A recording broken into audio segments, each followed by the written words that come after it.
सत श्री अकाल, सलामकुम।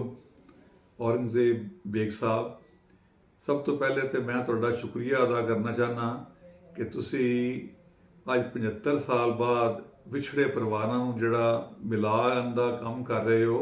ये सुभाव जिहड़ा है ना, ये सुभाव इहदा सुभाव तुहानूं अल्लाह वाले पासों मिलना ही मिलना है, क्योंकि एक बड़ा सुभाव वाला काम हैगा। तो हुण मैं अपने बारे दसां कि मेरे पिता जी सरदार सेवा सिंह चावला, वल्द सरदार प्रताप सिंह चावला, वल्द सरदार कृष्ण सिंह चावला, पिंड बैंका चीमा, डिस्ट्रिक्ट गुजरांवाला। तो मेरे दादा जी 4 भरा सन, सरदार किरपा सिंह, सरदार जगत सिंह, सरदार भगत सिंह ते सरदार प्रताप सिंह। असी सरदार प्रताप सिंह की औलाद हाँ। तो मेरे दादा जी 1902 थाईलैंड चले गए सन। मेरे पिता जी का जन्म 1922 ਦੇ ਵਿੱਚ 27 ਅਪ੍ਰੈਲ 1922 ਦੇ ਵਿੱਚ थाईलैंड ਵਿੱਚ ਹੋਇਆ ਸੀ। ਪਰ ਸੈਕੰਡ ਵਰਲਡ ਵਾਰ ਤੋਂ ਬਾਅਦ ਉੱਥੇ ਹਾਲਾਤ ਕਾਫੀ ਖਰਾਬ ਹੋ ਗਏ ਤੇ ਸਾਨੂੰ ਮੇਰੇ ਦਾਦੀ ਜੀ ਬਿਮਾਰ ਹੋਣ ਕਰਕੇ ਸਾਨੂੰ ਫਿਰ ਇੰਡੀਆ ਆਣਾ ਪਿਆ ਸੀ। ਤੇ ਫਿਰ ਆਪਣੇ ਪਿੰਡ ਆਏ ਤੇ ਉੱਥੇ ਜ਼ਮੀਨਾਂ ਸਨ ਸਾਡੀਆਂ। ਉਸ ਤੋਂ ਇਲਾਵਾ ਮੇਰੇ ਪਿਤਾ ਜੀ ਨੇ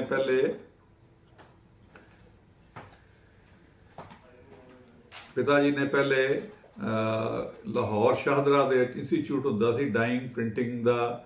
ਉੱਥੋਂ ਡਾਇੰਗ ਪ੍ਰਿੰਟਿੰਗ ਦਾ 3 ਸਾਲ ਦਾ ਕੋਰਸ ਕੀਤਾ, ਡਿਪਲੋਮਾ ਲਿਆ ਗੋਲਡ ਮੈਡਲਿਸਟ ਦਾ।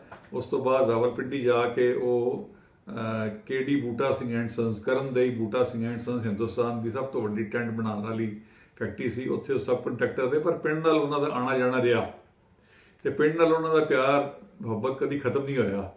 ਉਹ ਅਖੀਰ ਤੱਕ ਤਰਸਦੇ ਰਹੇ ਕਿ ਮੈਂ ਆਪਣੇ ਪਿੰਡ ਨੂੰ ਦੇਖਾਂ। ਬੜੀ ਵਾਰੀ ਪ੍ਰੋਗਰਾਮ ਵੀ ਬਣਿਆ ਪਰ ਅੱਲਾ ਨੂੰ ਮਨਜ਼ੂਰ ਨਹੀਂ ਸੀ ਤੇ ਇਸ ਕਰਕੇ ਉਹ ਤੇ ਨਹੀਂ ਮਿਲ ਸਕਿਆ। ਪਰ ਸਾਡਾ ਮਨ ਅਜੇ ਵੀ ਕਰਦਾ ਹੈ ਕਿ ਅਸੀਂ ਜਾ ਕੇ ਆਪਣੇ ਪਿੰਡ ਜਾਈਏ ਤੇ ਆਪਣੇ ਵਡਕਿਆਂ ਦੀ ਜਿਹੜੀ ਜ਼ਮੀਨ ਹੈ ਉਹਨਾਂ ਦੀ, ਜਿੱਥੇ ਉਹਨਾਂ ਦੀ ਖਾਕ ਉਹਨਾਂ ਦੀ ਰਾਖ ਮਿਲੀ ਹੈ, ਅਸੀਂ ਜਾ ਕੇ ਜਿਹੜਾ ਨਾ ਉੱਥੇ ਲੱਭੀਏ ਕਿ ਸਾਡਾ ਕਿਹੜਾ ਸੀ। ਕਿਉਂਕਿ ਸਾਡੇ ਪੜਦਾਦੇ ਨੇ ਉੱਥੇ ਗੁਰਦੁਆਰਾ ਬਣਾਇਆ ਸੀ। ਇਹ ਜਿਹੜੀ ਹੈ ਸਾਡੀ ਸਭ ਤੋਂ ਵੱਡੀ ਨਿਸ਼ਾਨੀ ਹੈ।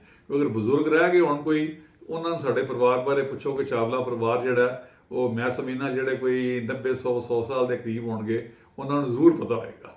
ਬਹੁਤ ਬਹੁਤ ਸ਼ੁਕਰੀਆ ਜਨਾਬ।